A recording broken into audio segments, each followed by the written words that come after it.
Todos nosotros sabemos que los dirigentes estaban o no estaban de acuerdo con Jesús. No estaban de acuerdo con Jesús, pero este señor vino, ¿verdad?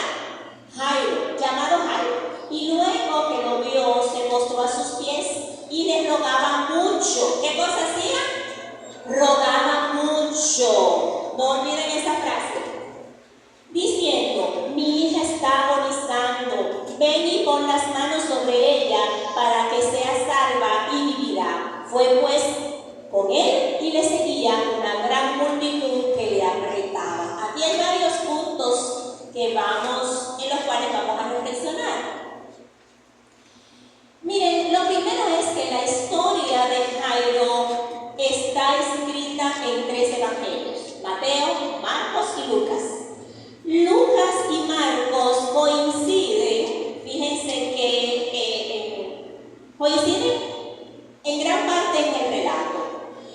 Lo que más me llamó a mí la atención es el hecho de que decía una gran muchedumbre.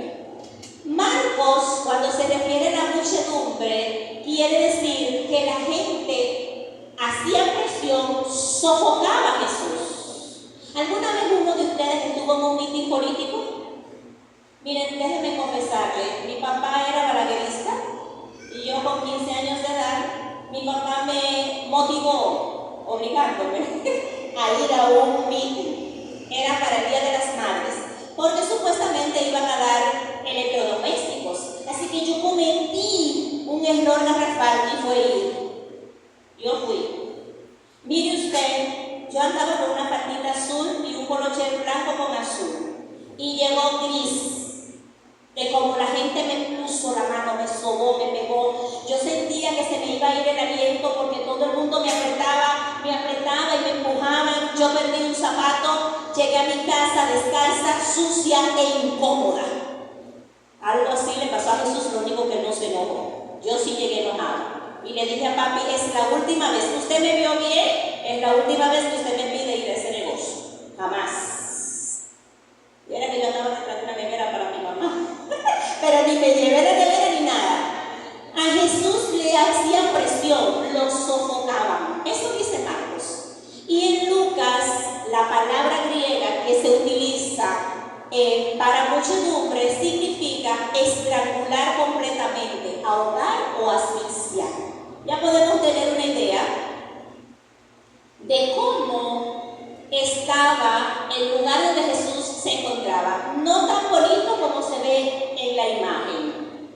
En la imagen él tiene un espacio, pero de acuerdo a estos 2 evangelios no. Mateo solo dice que bajó de la barca y se encontró con Jairo. No especifica lo de la multitud.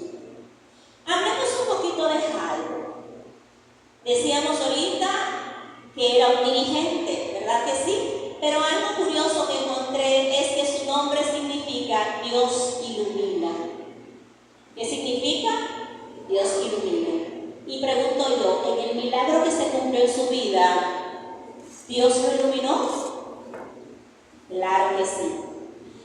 Era un hombre respetado ¿en qué ciudad? Cafarnaúm.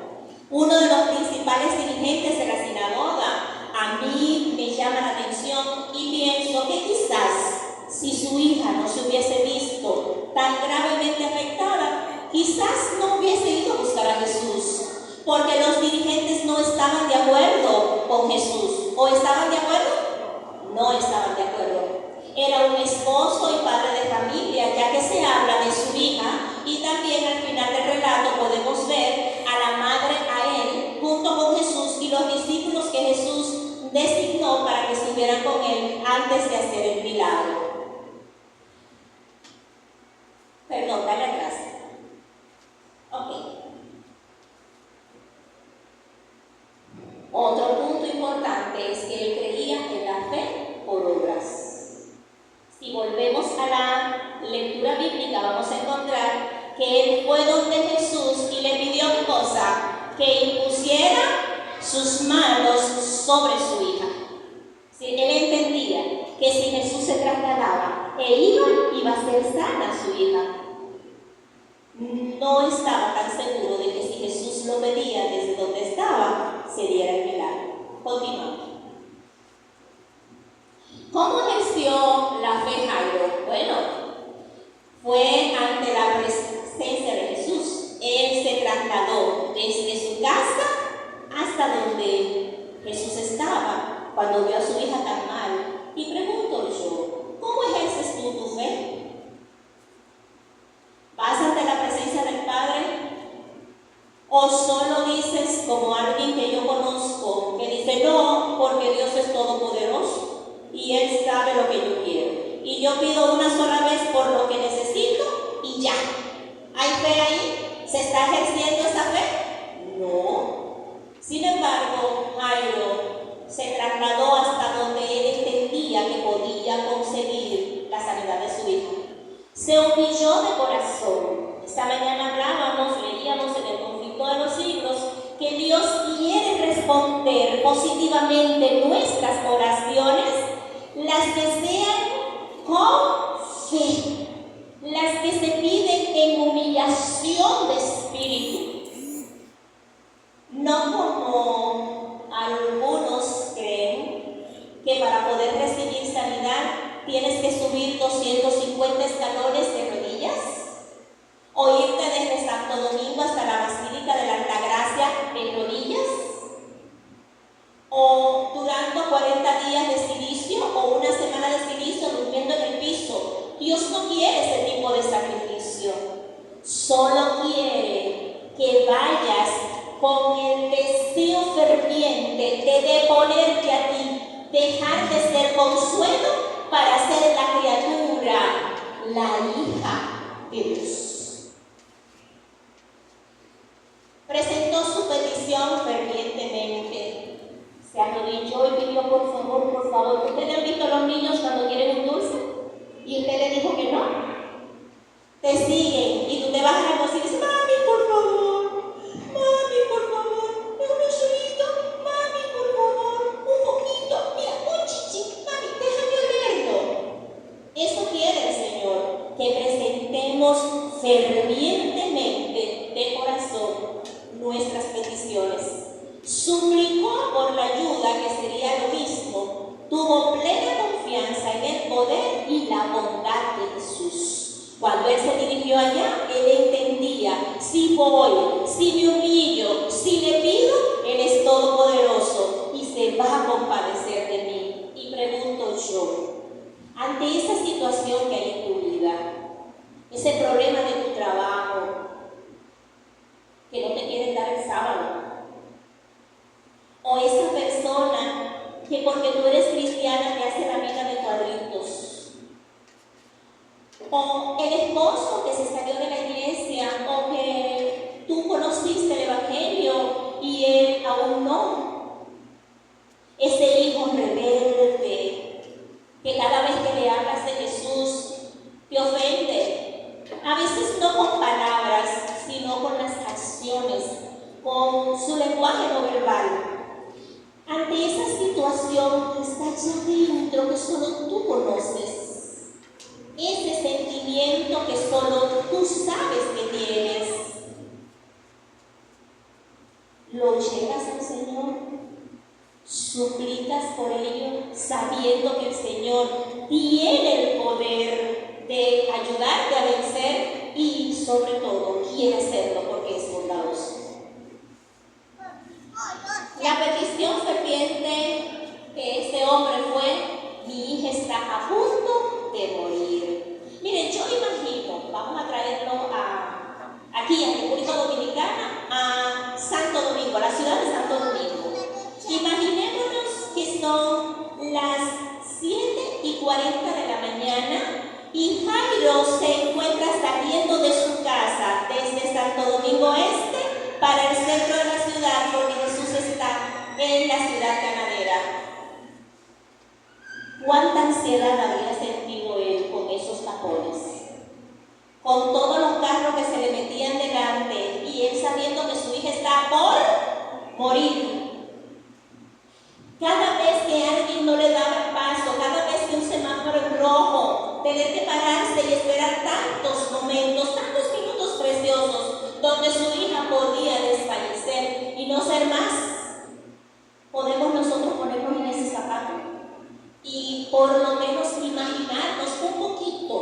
de la ansiedad, del malestar, del dolor que sentía emocionalmente Jairo.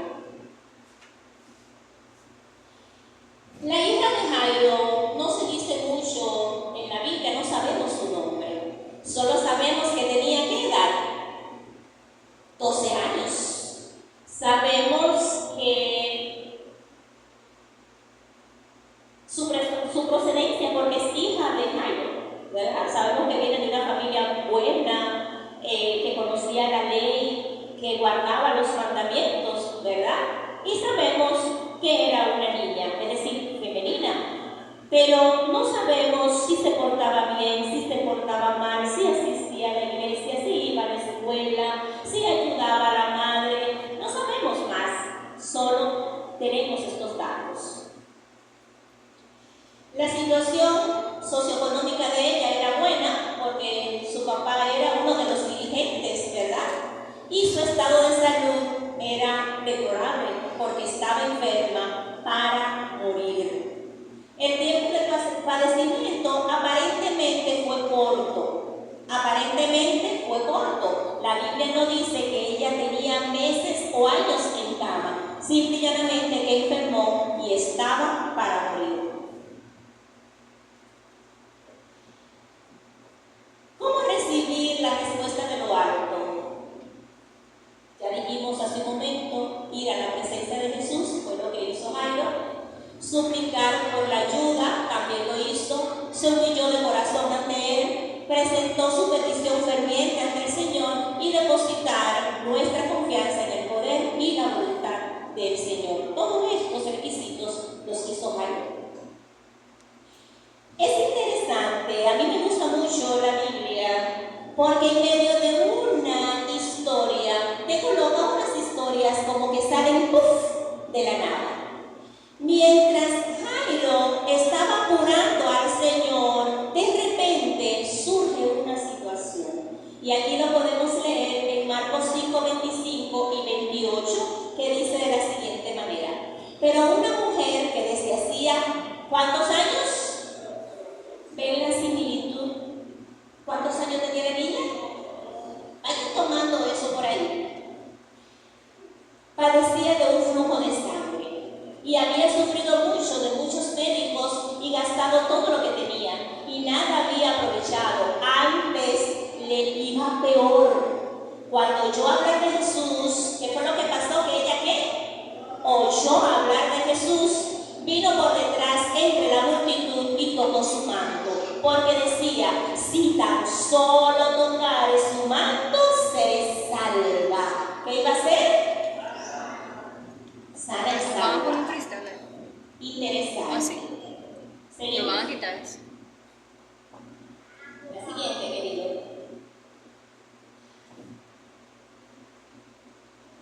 No se registra sobre esta mujer su procedencia, ni el nombre, ni si era de una familia adinerada. Sin embargo, podemos deducir que era de una familia adinerada porque por su condición ella no se había casado, ni tenía hijos. Recordemos que por la situación que ella tenía, una menstruación constante, bueno, no es una menstruación, es un flujo de sangre, era una hemorragia que ella tenía diaria. No sé cómo no murió. Yo tuve una situación similar por 4 meses y hubo que ponerme 4 pintas de sangre porque me quedó en 4 la hemoglobina. Y no entiendo cómo ella duró 12 largos años con esta situación. Y dice la Biblia que ella todo su dinero lo había gastado en los médicos. Es decir, que ella tenía bastante para haber podido mantenerse durante 12 años de médico en médico, que eran unos charlatanes, no como los de ahora, ¿verdad, mi querido hermano? No así. Aquí hay buenos médicos, por lo menos en nuestra iglesia. Los datos que podemos encontrar en la Biblia es que era una mujer, su situación socioeconómica, como decía, no era una mujer paupérrima, porque tenía para gastar en médico. En su estado de salud física y mental, esta mujer padecía de un estigma social. El estigma es una estampa, es una marca que denigra a las personas.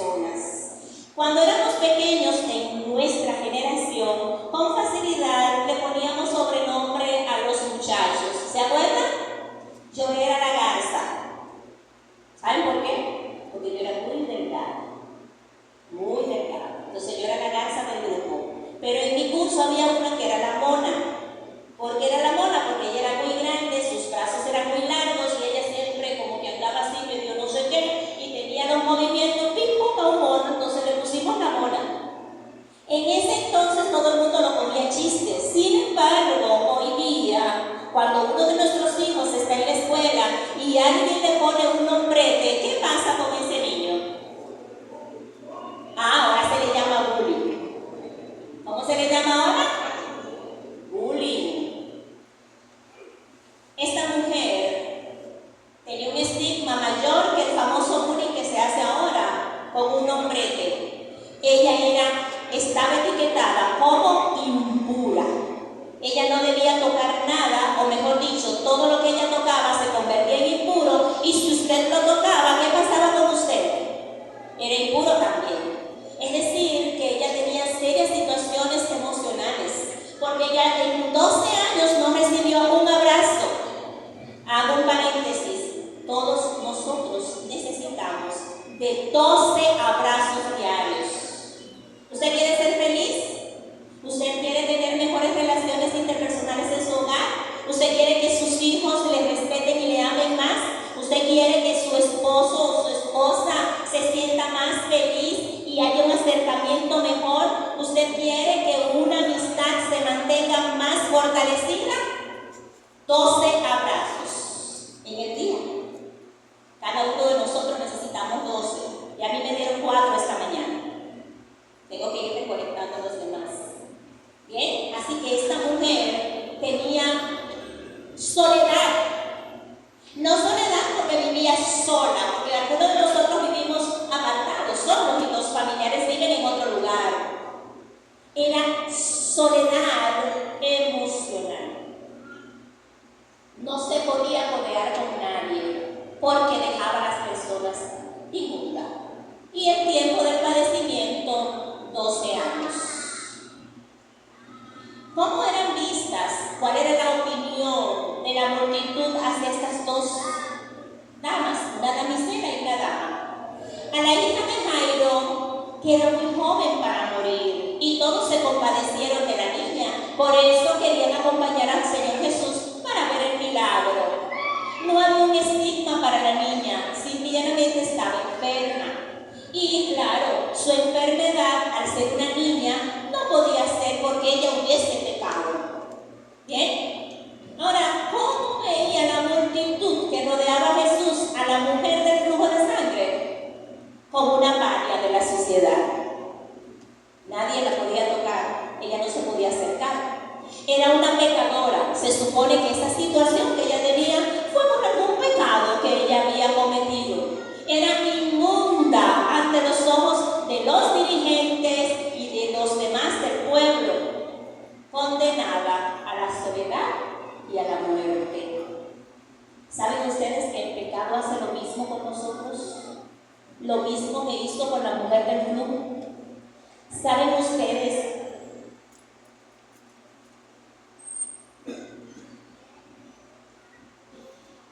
lo que sufre una familia cuando tiene un adicto? Un hijo adicto que usa las sustancias.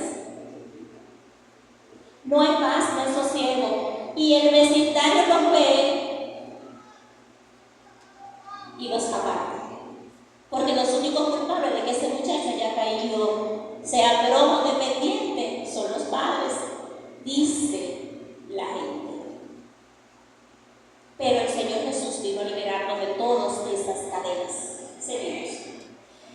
¿Qué nos hace el pecado? Miren, nos contamina, nos separa de Dios, nos separa los unos a los otros. Cuando entra el flagelo de la pornografía o de adulterio a una familia, ¿qué pasa con esa familia? Se separan. Los hijos se separan de sus padres. Los hijos no entienden cómo mamá le hizo eso a papá o cómo papá le hizo eso a mamá. A veces culpan al otro de que el otro cayó y se separan. Se separan los esposos, se se rompe el matrimonio y los hijos se descarrían. Nos llena de vergüenza. A veces me he encontrado con parejas de amigos que estudiamos en la universidad y hoy están divorciados por situaciones como la que acabo de mencionar. Yo no lo sabía y cuando lo abrazo y lo saludo, o la abrazo y la saludo, ¿qué fulano? Y le cambia el rostro. Al que más le dolió, el que fue víctima, le cambia el rostro. Se siente avergonzado, se siente culpable, porque muchas veces creemos que fue algo que yo dejé de hacer o que no hice, lo que lo llevó a él a irse con otra o la llevó a ella a irse con otra. Nunca pensamos que esa persona está luchando contra una tendencia pecaminosa que no la puso en las manos del Señor y que lamentablemente el diablo se lo llevó. Son muy pocos los hogares donde entra la pornografía y entra el adulterio, que vuelven a unirse. Y aunque a veces la mujer, motivada por las hermanas de la iglesia y por el pastor de la iglesia y los dirigentes de la iglesia, perdona, más porque ama al individuo, pero como lo ha motivado, se queda. ¿Y cuánto pesa? ¿Cuánto duele? ¿Cómo se hace la vida miserable? Porque aunque perdonó, en este mundo no olvidamos. No se sabe cómo es mejor.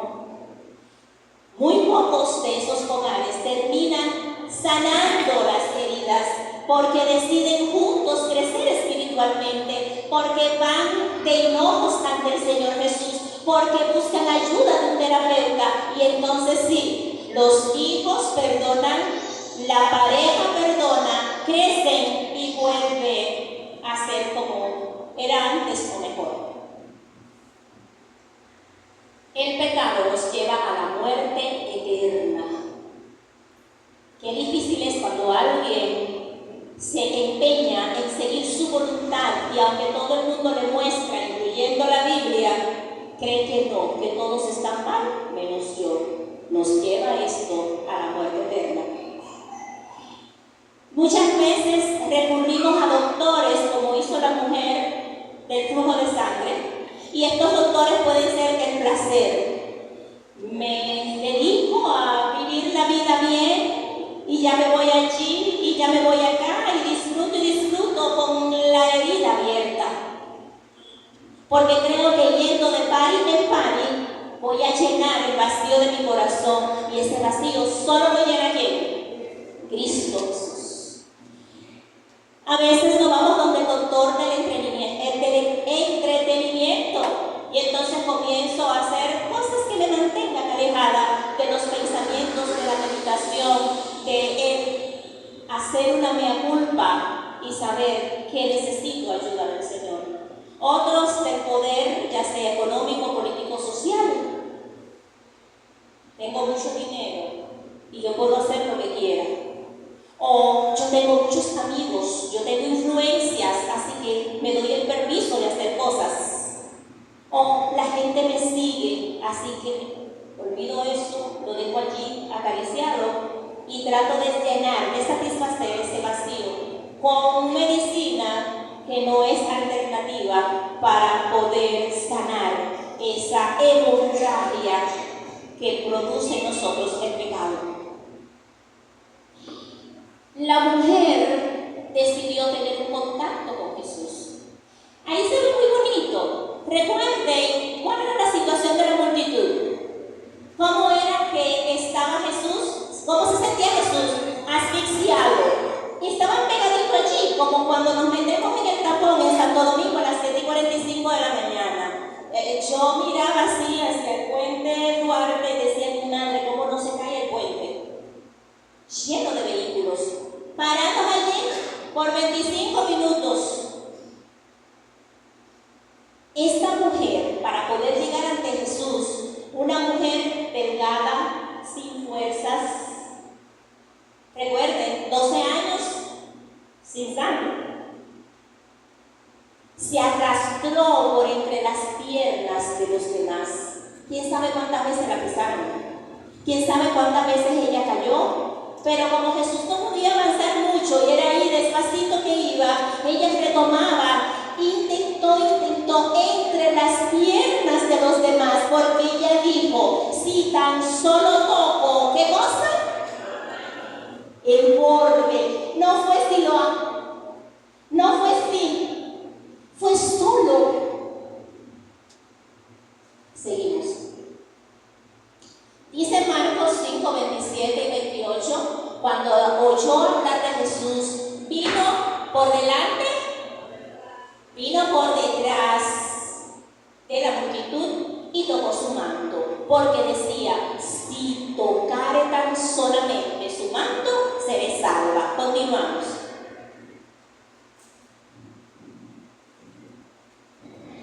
¿Valió la pena probar? Seguimos. ¿Ejerció la fe esta mujer? Jairo la ejerció de una manera. Jairo dijo, yo me voy, la gente va a abrir un poco de paso porque soy yo, dirigente de la sinagoga, y entonces le voy a suplicar, y cuando me ponga de rodillas, el Señor sabe que solo ante Dios nos arrodillamos, así que me va a hacer caso. Pero esta mujer dijo, yo soy indigna, soy inmunda, no me puedo acercar, solo el borde del vestido. Ejercitaron los dos la fe. Nosotros, ¿cuáles son las razones que tenemos para ir a Jesús? Si buscamos cuáles eran las razones que tenía la multitud, fíjense qué interesantes. Uno de ellos fueron para ver algo de acción. Es como cuando hay algo que suena interesante en el vecindario, usted sabe algo. ¿Qué es lo que hay? ¿Verdad? Unos a ver un milagro en primera fila, por eso había tanta gente allí. Otros por los panes y los peces, sabían que donde Jesús estaba no se pasaba hambre. Y otros para ser testigos de los eventos que se dieran allí. Solo dos personas en particular registra la Biblia que fueron con propósitos específicos, y eso fueron Jairo y la mujer del flujo. Jairo fue por una situación apremiante. Le urgía ver a Jesús porque su hija moría. Fue por ayuda. También la mujer tenía una situación apremiante. Se estaba muriendo lentamente y necesitaba ayuda. Fueron los dos por una necesidad. Uno de uno que dependía de él y la otra de sí misma, para ser partícipes ellos mismos de un milagro. Ellos mismos de un milagro. ¿Y tú, que hoy me escuchas, estás como la multitud, esperando a ver qué pasa en esta grey? ¿O tú, que tienes una necesidad, vienes en busca de un milagro en tu vida? Ojalá que sea la segunda. Ella puso en su corazón alcanzar a Jesús, porque ella decía, si tocare tan solo su manto, seré salva. ¿Vale la pena probar? Dígale al que está a su lado, vale la pena probar. Mi hermana, vale la pena probar. Mi hermano, vale la pena probar. Yo soy testigo de que vale la pena probar. Su oración fue milagrosa, porque Jesús todo lo que hace lo hace de manera espectacular. Espectacular. Vamos a ver lo que dijo Jesús. Y dice Marcos 5, 29 a 32. Y enseguida que ella tocó el borde, su dedito, el borde, tirada en el piso y lo tocó, se sintió en el cuerpo que estaba sana de aquel azote. Luego Jesús, conociendo en sí mismo el poder que había salido de él, volviéndose a la multitud,